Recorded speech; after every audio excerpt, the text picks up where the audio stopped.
Zdravo, poslušalke in poslušalci, bralke in bralci Večera. Veseli smo, da ste v naši družbi. To je Večerje zjutraj, prvi dnevni informativni podcast v Sloveniji, v katerem vam predstavljamo Večerove udarne novice dneva. Danes je ponedeljek, 28. april 2025. Moje ime je Tjaša Gajšek. V nadaljevanju. Na Koroškem bolniške odsotnosti v povprečju trajajo najdlje v državi, kje so vzroki. Pogovarjali smo se z novim častnim občanom Ptuja, Alojzom Arkom, nekdanjim dolgoletnim direktorjem ptujske bolnišnice. In pogovor z izjemnimi prevajalkami mladinske literature. Prevedena knjiga je eden od možnih prevodov, lahko bi bilo tudi drugače, pravijo. Naročite se na podcast, da boste obveščeni ob izdaji naslednje epizode. Vse skozi smo z vami na večer.com. Začenjamo na Podravju in na Koroškem. Koliko dni bolniške odsotnosti v povprečju vzamemo Slovenci? Kolikšna je stopnja umrljivosti zaradi samomora? Kakšna je odzivnost ljudi na presejalne programe Zora, Svit in Dora? Te podatke že 10. leto ponuja podatkovna platforma Nacionalnega inštituta za javno zdravje, Zdravje v občini.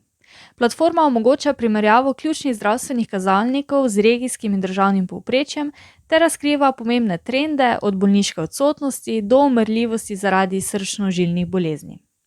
Naši novinarki Barbara Bradač in Petra Lesjak Tušek sta pod drobnogled vzeli rezultate za podravsko in koroško regijo. Kakšne so razlike med regijami in občinami, bo razložila urednica regijskih vsebin Petra Lesjak Tušek, ki se mi je pridružila na telefonski povezavi. Petra, kaj ugotavlja NIJZ ob zadnji posodobitvi podatkovne platforme Zdravje v občini, kako se je odrezal Maribor in kako Koroška? Podatkovni portal Zdravje v občini, ki ga že desetletje pripravlja NIJZ, zajema res zelo veliko podatkov. Na eni strani recimo pri otrocih prekomerno prehranjenost ali telesni indeks, pri delovno aktivnih prebivalcih recimo pregleduje bolniško odsotnost, potem pa meri tudi parametre, kot so samomor, torej stopnja samomora v posameznih občinah ali pa srčno-žilne bolezni, pa tudi vključenost, odzivnost na presejalne programe za zgodnje odkrivanje raka, kot so Zora, Svit in Dora. Prav pri teh presejalnih programih v Mariboru že nekaj časa poskušajo pritegniti ljudi, da bi se bolje odzivali, da bi se zavedali, kako pomembno se je čim hitreje odzvati. Zato je bil NIJZ recimo v zadnjem obdobju zelo zadovoljen, da so uspeli za enega od ambasadorjev nagovoriti tudi Markoša Tavareša, nogometaša, da bi tako nekako bolj promovirali udeležbo v programu Svit in da bi morda še koga s tem tudi s to potezo pritegnili, da se v program vključi.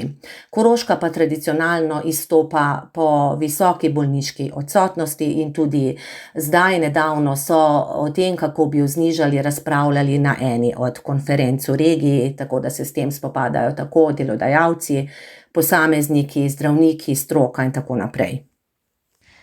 Eden izmed pomembnih kazalnikov je bolniški stalež. Po dolžini bolniške izstopa Koroška v povprečju s kar 26 dnevi. Kje so razlogi za to in kako je v drugih krajih? Koroška po bolniški izstopa že daljše obdobje, deloma je to povezano z dejstvom, da gre za industrijsko regijo, da je še vedno veliko gospodarskih družb, ki seveda so predelovalne dejavnosti in s tem tudi pač večja izpostavljenost zaposlenih. Po drugi strani pa so vzroki vselej tudi individualni, gre tudi za posamični življenjski slog, za to, kako v bistvu ima tudi neke določene možnosti zasebno, tako da razlogi so različni, v drugih krajih pa so že ponekod uspeli to število tudi kar precej znižati.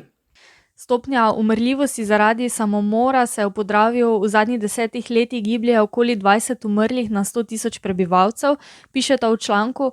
To so visoke in zaskrbljujoče številke. Strokovnjaki opozarjajo, da so bolj kot razlike med občinami ali celo statističnimi regijami opazne razlike glede na spol in starost. Stopnja umrljivosti zaradi samomora se v Sloveniji že dlje časa izpostavlja kot precej pereč problem, zaskrbljujoče so številke, kot praviš, so pa seveda tudi razlike. Od nekdaj so bolj izpostavljeni moški, stopnja se veča tudi s starostjo in predvsem pa seveda je razlika med spoloma, kot že omenjeno. Kaj pa kazalniki kažejo glede umrljivosti zaradi srčne kapi? Kazalnik srčna kap dejansko opredeljuje stopnjo bolnišničnih obravnav zaradi srčne kapi, in sicer pri osebah od 35 do 74 let na 1000 prebivalcev. V Mariboru je ta stopnja 1,7, to je sicer še vedno manj od slovenskega povprečja, ta znaša 1,9.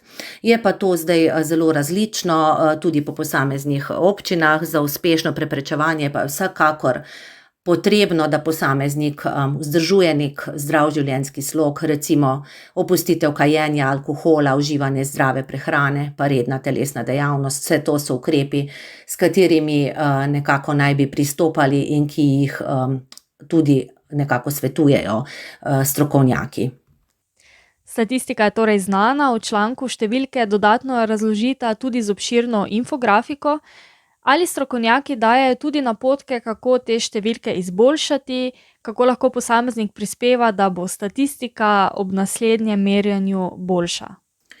Strokovnjaki seveda dajejo tudi napotke, kako je mogoče te številke izboljšati, kako lahko posameznik prispeva, da je statistika boljša. Je pa to tudi zato, ker gre za kazalnik zdravje v občini, lahko kak napotek tako lokalnim skupnostim kot zdravstvenim domovom, da mogoče kak projekt, ki ga zastavijo, prilagodijo tem številkam, da v svoje akcijske programe, v lokalne politike zapišejo neke ukrepe, ki lahko prispevajo k zdravju, ki kaj spremenijo. Včasih gre za zelo male korake, ki pa lahko zelo veliko spremenijo. Hvala, Petra.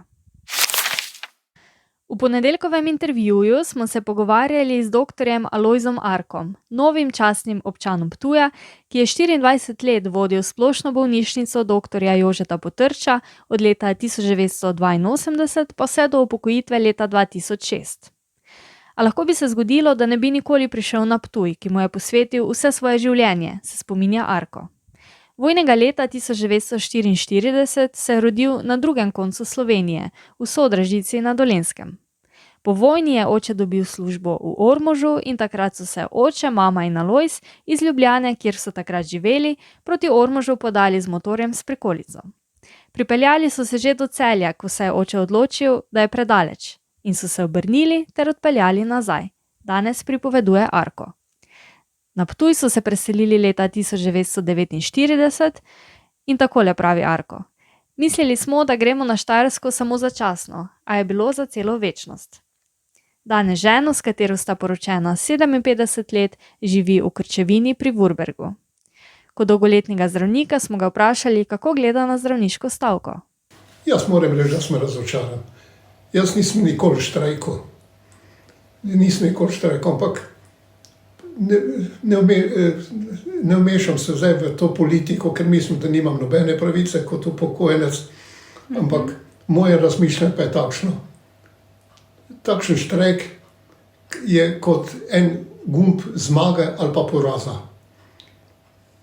Če bi prišel k meni pacient, pa me prosil za pomoč, pa bi jaz rekel, ne morem vas vzeti, ker štrajkam, to je velik poraz. To je velik poraz za zdravnika. Mislim, da sem vam povedal vse. Z Arkom smo se pogovarjali še o vlogi regijskih bolnišnic, zaspanem najstarejšem mestu in prvih zobnih ščetkah, ki jih je priskrbel marsikateri družini. Nominiranke za nagrado Vasje Cerarja, izjemne prevajalke, Stana Anželj, Katja Zakrajšek in Tina Mahkota, so gostovale na oddelku za prevodoslovje Mariborske filozofske fakultete. Stana Anželj je nominirana za 2 prevoda iz nizozemščine, jezika, iz katerega večinoma prevaja. Krajši mladinski roman flamskega avtorja Erika Woutersa, Cunami v glavi, popelje v svet protagonista, ki ima motnjo avtističnega spektra. Ker nisem poznala ljudi z avtizmom, je bil največji izziv tega romana fantovo dobesedno razumevanje jezika in frazemov. To povzroča humor, toda kot nalašč so bili to frazemi, ki niso bili enaki v nizozemščini in slovenščini, pripoveduje prevajalka. Stopila v stik z avtorjem in skupaj sta naredila strategijo za prevod. Katja Zakrajšek se je v ožji izbor nominirank uvrstila z romanom V verzih, Pesnica X. Eksperimentalna oblika se lahko zdi strah vzbujajoča, a se roman odlično bere.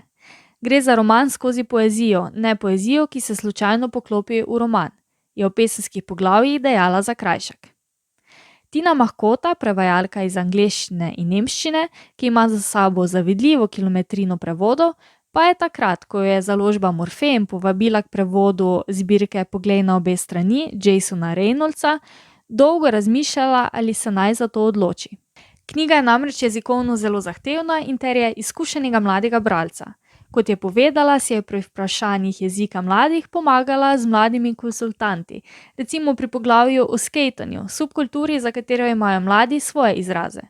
Igrala sem se s poizvedovanji, ali mladi sploh še tako rečejo. Človek se vpraša, ali sem prestara za določeno literaturo. Se je še nasmejala prevajalka.